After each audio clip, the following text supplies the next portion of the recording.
Okay, hello everybody. I hope you are all set for this evening. Let me introduce our panelists.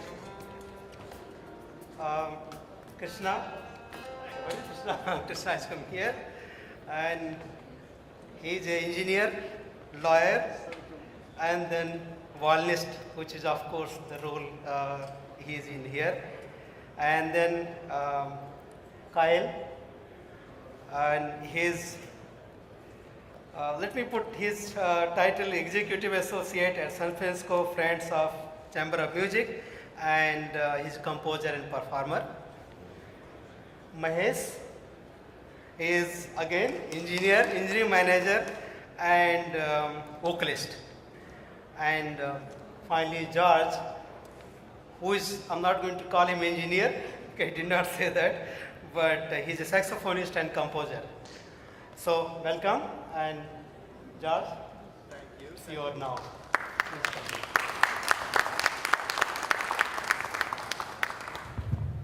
Sounds like is my microphone on? No, Yeah, it sounds like it's on now. Can I ask people to come close since we're artists, we like intimacy? Thank you. What? Dim the lights a little bit? Yeah. Is it possible also to turn down the lights in the back so we can just see the participants a little better? Which happens all too frequently, right?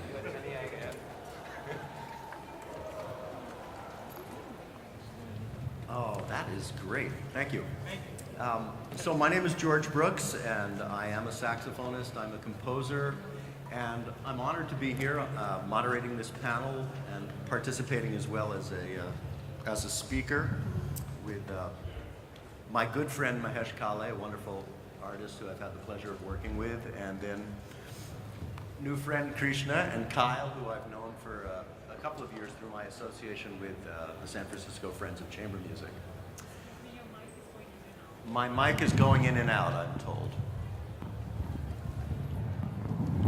Should I put it closer? Is that better? Okay. So when we were asked to do this panel, I thought we should speak about the concept of honoring tradition and studying tradition in order to innovate. I thought, what might relate to engineers and entrepreneurs like yourselves? And as artists who are attempting to make an individual statement or a personal statement or a statement that is distinctive and indicative of themselves, we need to forge new pathways. But if you do that without any roots in tradition, it's probably not going to be as potent. It's not going to have the depth and long-term resonance that it would otherwise, that it can have if you really honor tradition. Since we're musicians, I thought I would start by just playing a little musical sample of kind of some of my trajectory as an artist. I grew up in New York, listening to the pop music of the day. When I was about 14, somebody introduced me to jazz, to the jazz greats of the day and on recordings. And I was able, living in New York, to go to jazz clubs. And because the drinking age was only 18, I could kind of sneak in when I was 14 or 15 and get firsthand exposure to the great musicians of the day. So I just put together a little audio montage of kind of looking at this trajectory from the jazz artists who influenced me, to the Indian artists who influenced me, and then to the music that I wrote and that have defined me as an artist who kind of has taken influence from jazz, taken influence from Indian classical music, and hopefully created a statement that sounds like me. So if you can play, hello? If you can play the MP3.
the influences.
I had more on there, but I just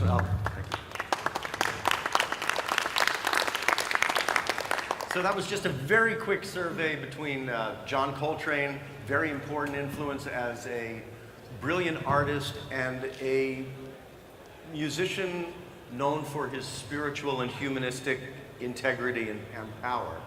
So he was there. Then Ali Akbar Khan, who was probably the first Indian instrumentalist I ever heard. Bismillah Khan playing Shehnai, which is the Indian instrument that's most like the saxophone, the instrument I play. And then Hari Prasad Chaurasia, who for me has been the one musician with whom I've had a great deal of interaction and performances, who plays a wind instrument as I do. And he's touched me not just by his technical mastery and incredible depth of musical understanding, but he's someone who, when he plays one note, your heart opens up. And that is I think well, I'd say it's special to India, but it's also common throughout the musical world. Then we moved into my music. Like to imagine that I've taken inspiration and the good parts of these masters and then walked further on the path. Since our time is short, I will turn it over now to Mahesh Kale and let him speak about how he has put his roots in the tradition and moved forward in order to create a personal form of musical expression. Hi, am I heard? Okay. So, our topic for the panel discussion is called Honoring Tradition, Embracing Change. And I think it really resonates very well with what I'm trying to do. And I thought I'll probably play a piece of music that reflects the influences that I have had over the years, but I thought I get enough opportunities to sing for all of you, so this time I'll indulge you with my talk. So there's three things here I feel really: honoring tradition in itself, embracing change in itself, and a combination of those. To honor the tradition, so at the outset I want to say that I'm a full-time professional performing musician. So when I'm not traveling, I'm trying to devote all my time, that is when I'm mostly in the Bay Area, to trying to convert these ideas of mine of making Indian classical music more relevant and consumable to the global world. That's what I try to work on. And to do that, what I've realized is sometimes to honor tradition and uphold it, you have to sometimes question a few things that the tradition has. When I was growing up, there was a certain kind of lifestyle that we had to follow. And then the music was in the environment. When I got up, there was radio, AIR, used to play classical music. The rags that are pertinent to that time of the day. Not sure if you know about this, but there's a time theory of ragas where each particular rag is supposed to be played at a certain time of the day. So there's ragas going from early morning into the wee hours of the night. But now if you observe the way the concert circuit moves, is most of the concerts happen either at 4 o'clock or 7 o'clock. So poor Malcounts or Darbari, that's supposed to be played or sung at 12 o'clock in the night, has to sit out and be a dormant rag.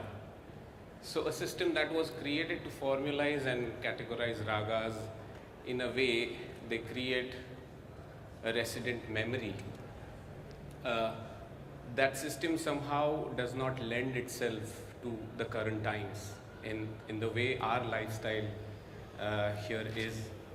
And I think, to create a memory, you need to have a very strong connect with the moment the memories are created. And if we have to pass on this tradition of Indian classical music, that connect needs to happen with the students. So there are two things really I'm trying to, two platforms I'm trying to use to do the work I'm trying to do. One, I have a student community that I interact with on a daily basis, on weekdays. And then there's a non-profit organization that I founded a couple years ago, actually 2-3 years ago, that's called Indian Classical Music and Arts Foundation. So one day I'll share a quick story with you how I try to go about trying to fit to the changing times. One day I realized the time theory of ragas. I used to say, oh, Rag Bhairav is to be sung in the morning, and so try to find time in the morning for the practices, and if you're learning like Rag Yaman, you should practice in the evening. But it's not really a scalable, adaptable solution. One day when the students came for their regular classes, I sent all of them outside, and I actually said, each of you has to come in. I held my iPhone on video, and I asked, what is your favorite rag? Then an answer came. Why do you like this rag? Then there was a candid answer. And I was like, if you were to close your eyes and create a scene out of what this rag means to you, what would that scene be? And actually, the kind of answers I got that day were quite, it's very hard to expect those kind of answers from 12 to 14-year-old kids. I'm going to play a sample and you'll see why, but a little later. That inspired me to try and use this as an opportunity to then try to grow something that's called an ICMA Pathshala mobile app. since most of the information is consumed in this mobile space, I thought we should just put out an app there, make it crowdsourced, and let the students of music interact with each other, share their stories and their perspectives of what they feel Indian classical music or the ragas are to them. Because if I'm not feeling the time theory in my life, just because it's a tradition, it's very hard to honor it. In front of people maybe, but when I go to sleep and when I'm in my own space, I'll be like, to the hell with the world, I'm going to sing Malkons even if it's in the morning. So I want you to play the video of Paahala. So this is a mobile app, it's in its beta.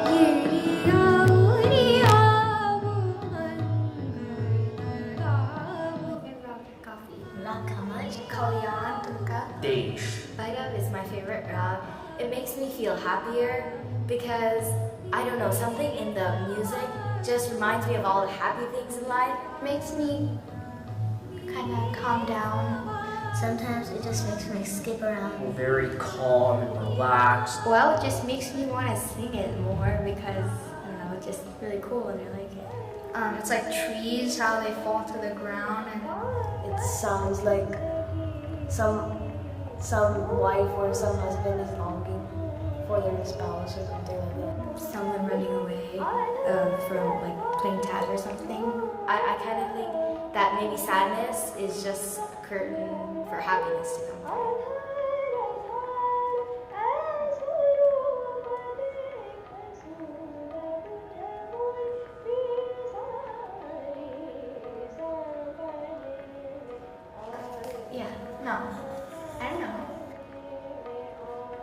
Some songs I really like is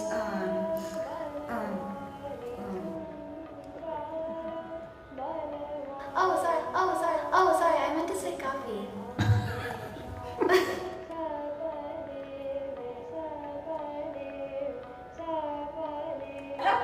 Okay, I'm done.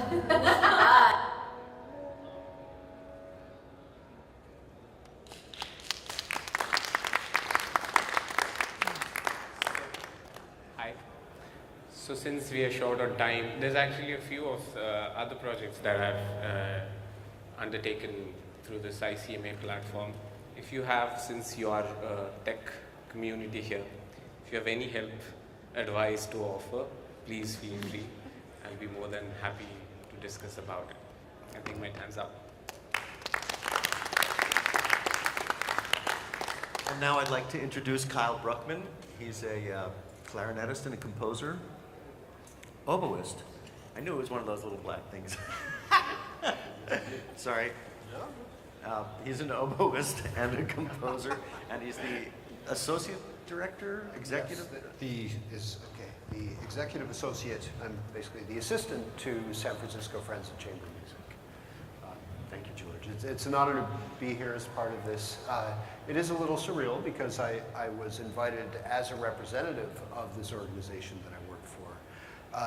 And we are an organization that works to cultivate a healthy, vibrant, sustainable ecosystem of small ensemble music performance that works well and can actually stay alive for both the practitioners, for both the musicians and the lovers of that music throughout the Bay Area. And if I can chill for just a second, I do have some one-sheets here describing our work, so I'd like to encourage you to please grab one of these on the way out. We sponsor free concerts in San Francisco and in various places around the Bay Area year-round. There are a couple coming up very soon that might be of interest.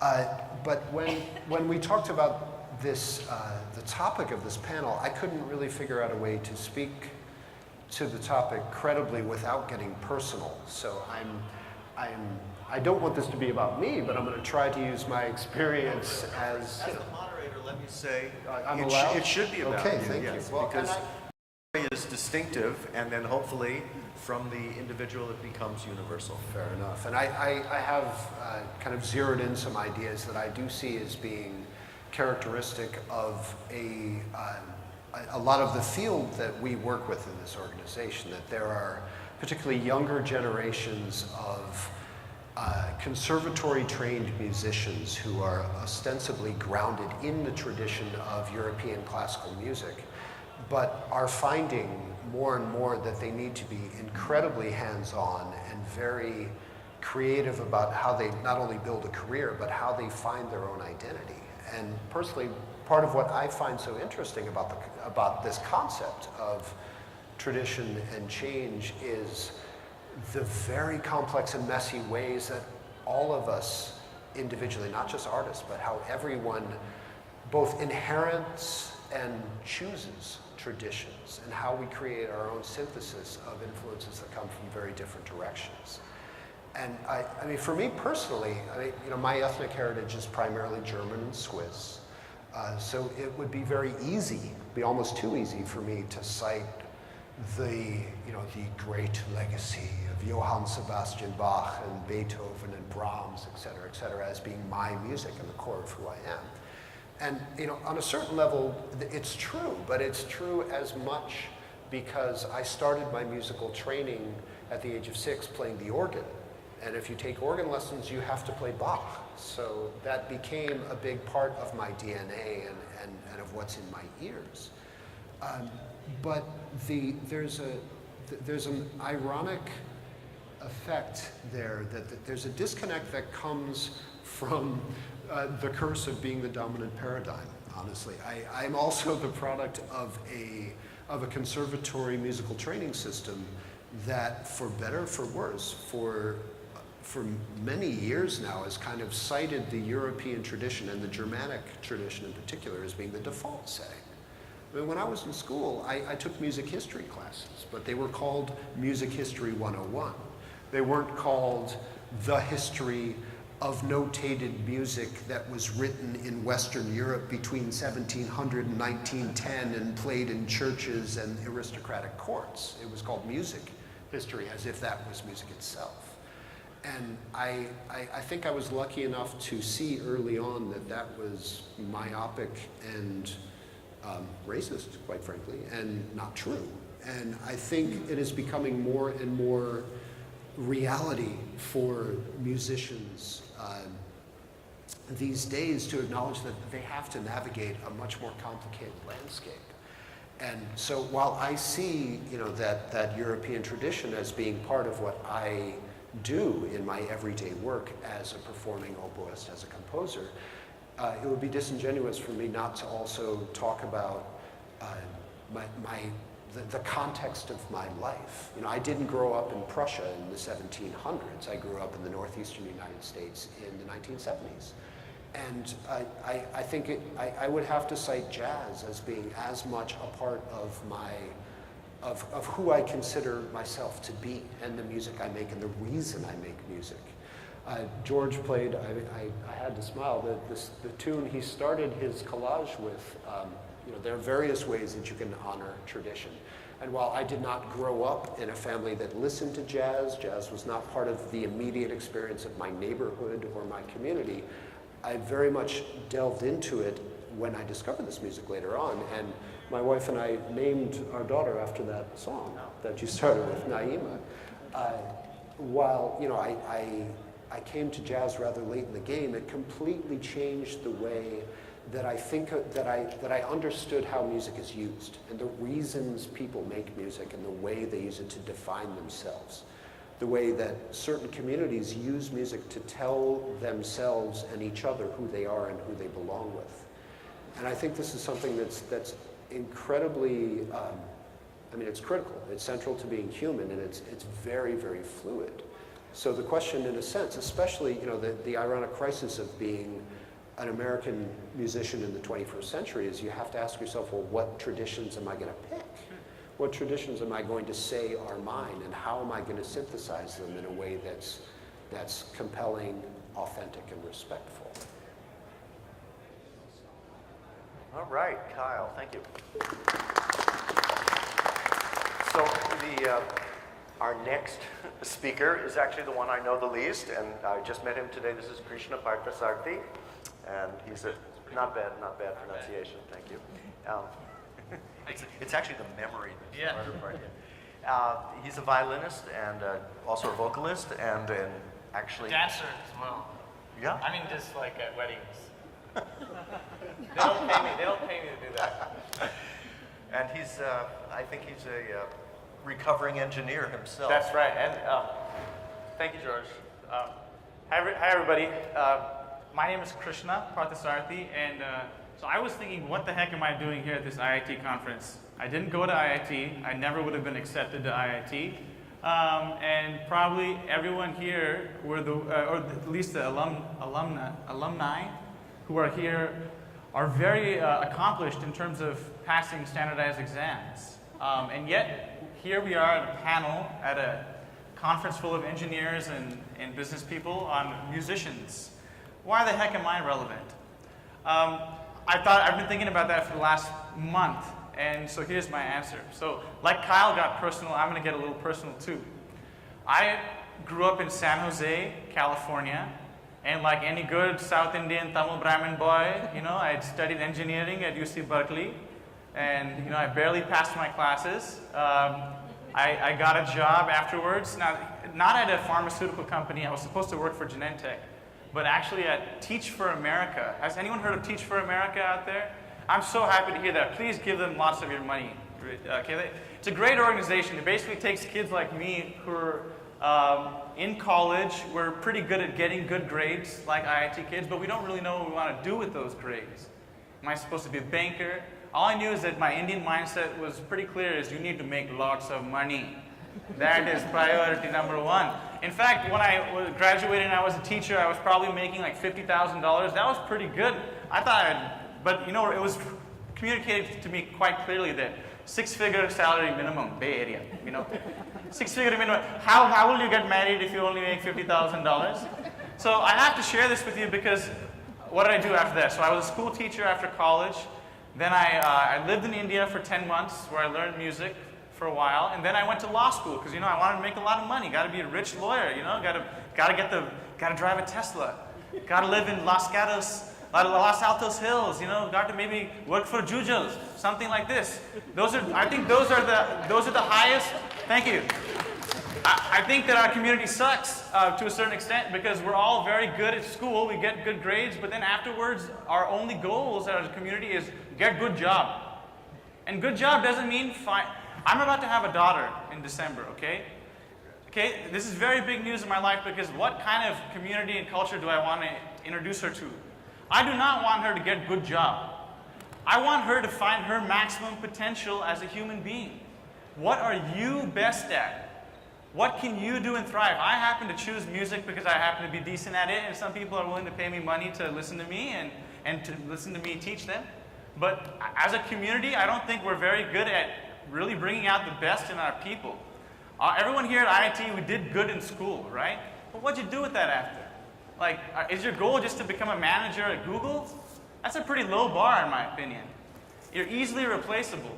But something like art, entrepreneurship, I think that there you can really find your true potential as a human being. And why this is relevant right now is this. IIT, becoming engineering, doing MBA, all these are very practical things. And people look at music education as a very impractical thing. I'm sure Mahesh ji knows, I'm sure that Kyle and George, we all chose to become musicians at some time, but people think, and especially in our community, that doing art is a very impractical business. But let me tell you right now that doing art is the most practical thing. First of all, no one can take it away from you. When you get better at music, when you get better at dance or art, that's your passion. No one can take that from you. It's very deeply personal. Performance is only 1% of what we do. Really all is that the magic happens, like Mahesh ji said, alone, his malkams. Him alone in the room. Because what he performs for you is just one small bit. He's got much more inside of him. But the real thing is this. I have a lot of huge demand for students right now. Parents are coming to me, and I always ask them, why do you want your student to learn music? Oh, so they can, get into good college. Oh, so they can win Indian Idol, Carnatic Idol. So they can win this award. I tell you right now, I don't have a single award in music. I've never been part of a musical competition in my entire life, and I love it. Music, competitions, titles, and all that have nothing to do with why we do it. The only reason why we do what we do as musicians is because we like singing sa. We just like making sounds, and it's as simple as that. It's not about external validation, it's not about anything. This is something that can make you feel at peace. And people who are well trained in technical disciplines such as IIT people, where can you help us musicians? Let me tell you right now. The old model in Indian classical music and art in general was the guru-shishya relationship. If you wanted to learn X, Y, and Z, you must bow and prostrate before the feet of some teacher. And if you do this and you pass this test, eventually the knowledge will be communicated. That's the old model. We think like this. But obviously, we don't live in this type of world today. I can just go on Wikipedia. I don't need to bow before a university professor. In a certain sense, knowledge is not only in the hands of a few select experts. Whatever. There are no more experts. We can all become experts. So here's what I think we could do. Classical music, especially like Carnatic music and Hindustani music, and fusions, it really relies on the audience being educated. The more educated the audience is, about rags, about time, about the mood, about the language, about the poetry, the more appreciation they can have for the music. And as I see it, just like Mahesh is doing with the phone, making it a very accessible medium, we need more platforms like this, just like that app in which a 10-year-old student can just go on their phone and say, I'm really interested in rag this. I would love to see more about this. We don't really have that type of platform. We need something like that. I'm all over the place here. Go ahead, George. Oh, I was going to say 1 minute. What I wanted to do, and Sure. this is, I love that everybody has a very different approach to this concept. And you, as our audience, is incredibly essential. This is, what Krishna is saying is very true. I wanted to just take the last few minutes to see, does anybody there have any questions for us? Can I say one thing before? Really quick? Yeah. Let me just say one thing before, just to get my idea across. Who has kids? Do you have kids? Okay, that's cool. That's good. We're all kids too. And IIT, when I think of IIT, when I think of the people here, you all did it in education. You did a good job. And so, in terms of music education, I think we need to think deeply more about why we're actually doing this. I didn't bring an audio clip, but can I share something just live? Go for it. Just for fun. Yeah, why not? So this is why I started learning Carnatic music. I fell in love with this tune.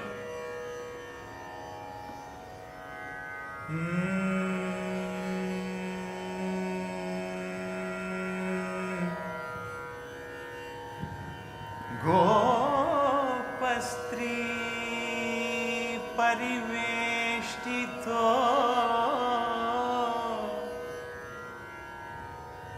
Gopastri pariveshtito vijayate vijayate Gopala vijayate Gopala Gopala Gopala Chudamani Krishnani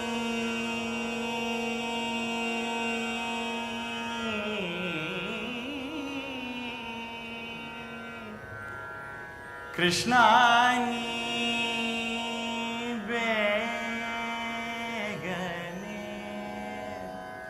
begane baro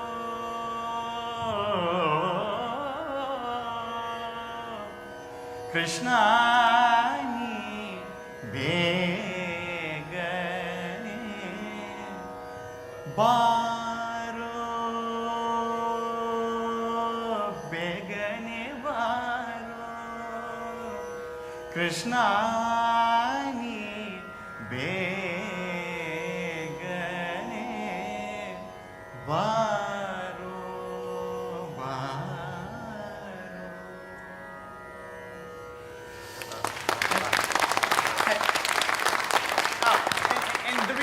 sharing this just for fun is because as, as practical Indians, we do a lot of things for practical reasons, return on investment.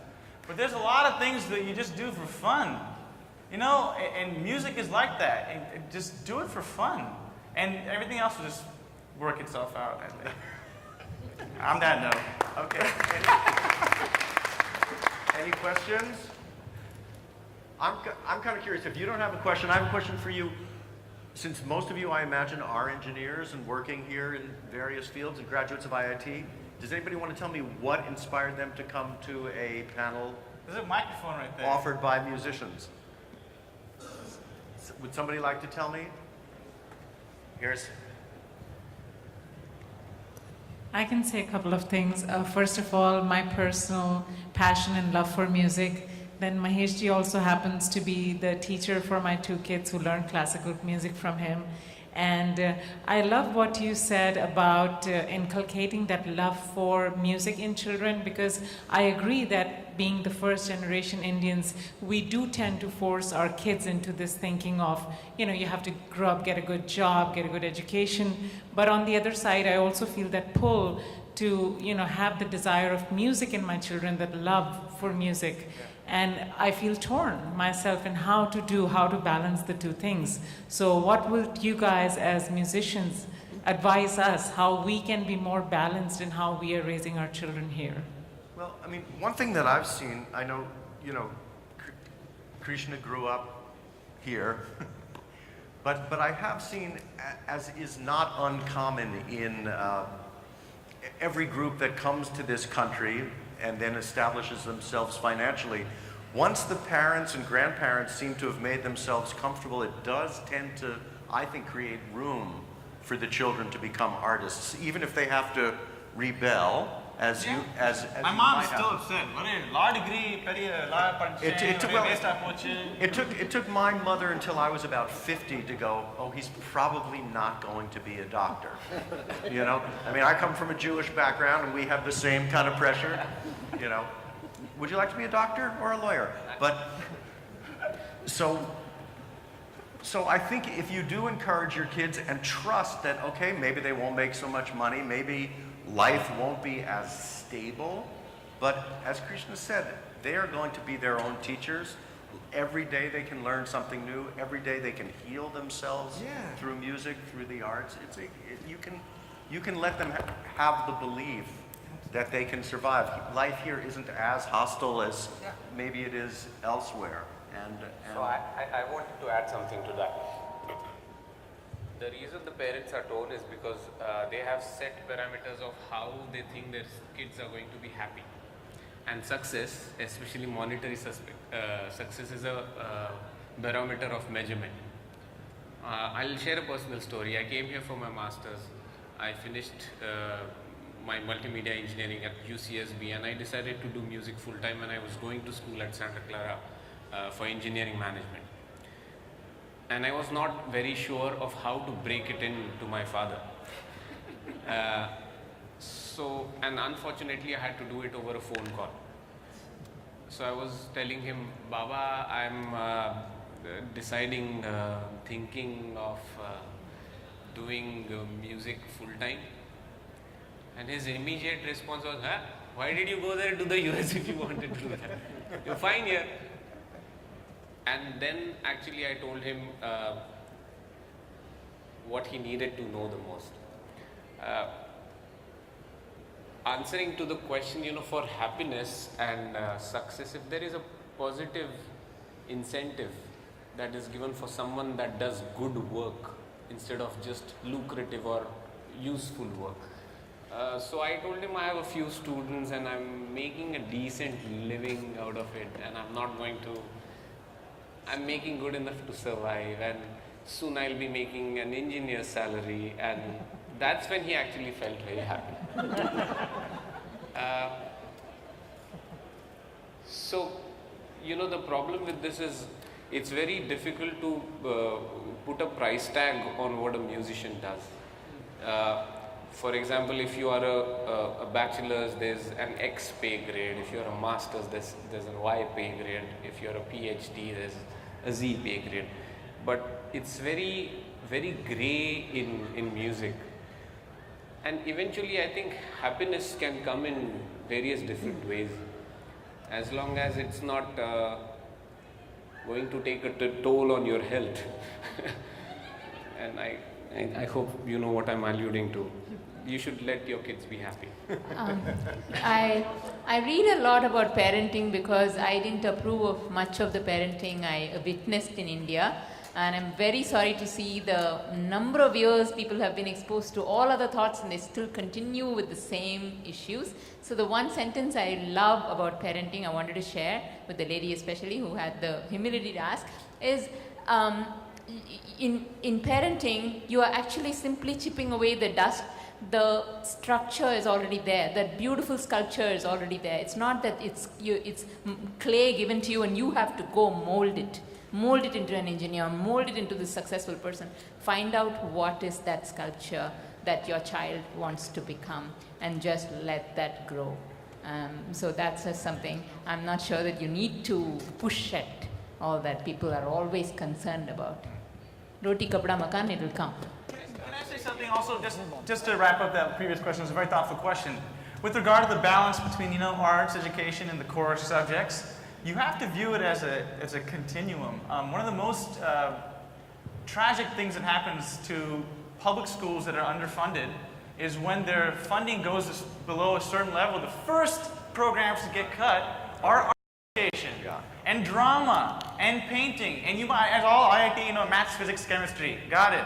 But the thing is, if you have arts education, it'll actually improve the whole culture of your school. When I was a public school teacher in San Jose, I noticed students who were doing badly in mathematics or science, when they would go to their arts class, when they would express themselves, there was no grades in art, right?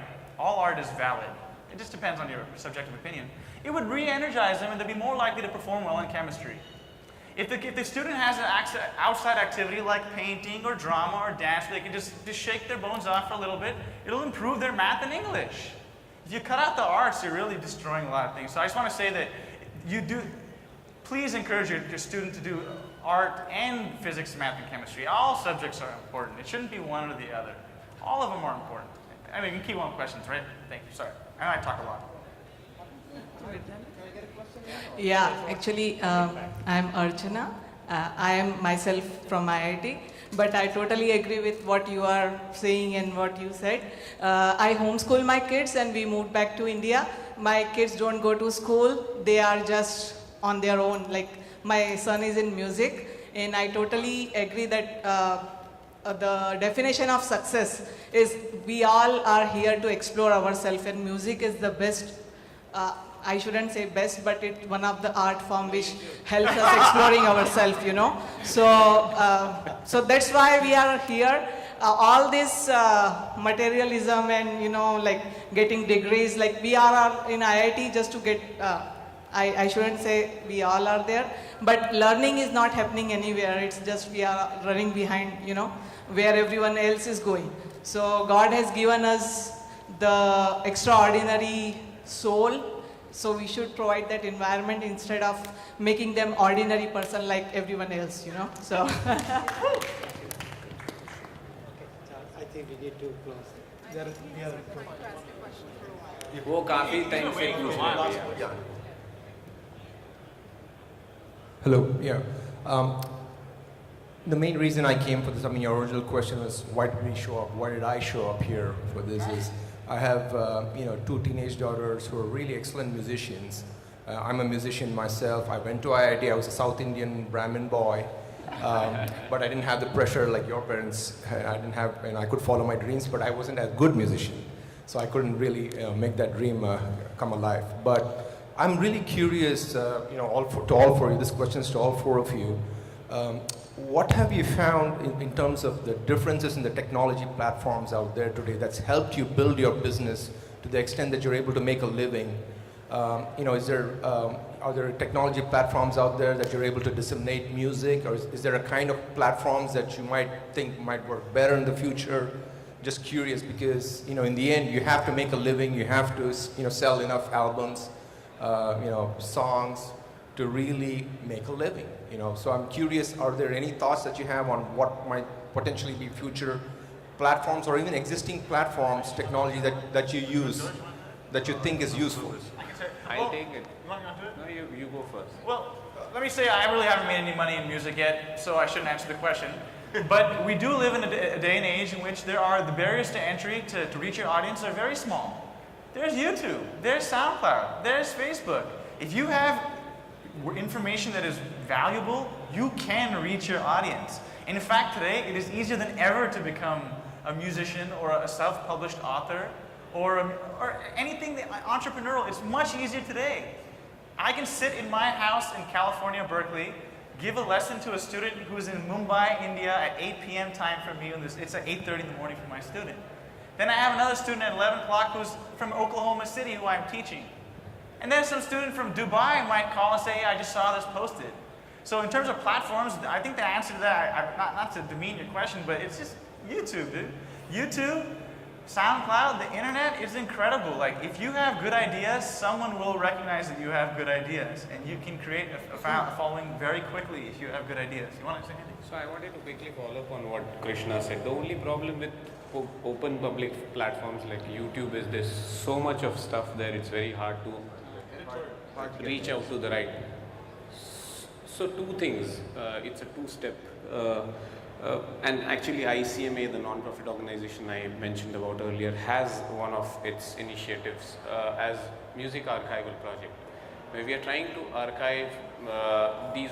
If you know, a lot of classical music especially is in the non-published form. Someone shipped me about 20 VHS tapes of 5 hours of music of live concerts that happened in 70s and 80s in United States. So you have Pandit Bhimsen Joshi, Firoz Dastoor, Malini Rajurkar, everyone that you can think of. So we are trying to digitize them and then put it on a YouTube channel. But the problem is, and here's where we could get help, is try to figure out a way of disseminating this information to the right people. Because although YouTube has millions of people that come there, they're not all there to listen to Rag Yaman by Bhimsen Joshi. So, and the first result invariably will be a cat singing Rag Yaman, which has more hits than Bhimsen Ji had. And the problem with that is, and here's where technology can solve the problem, is to be able to map the interests that people have and then direct them. And this is not going to only solve the musician's problem, but all those trades that are not mainstream will be able to find a solution to this problem. All right, well, thank you. I think we have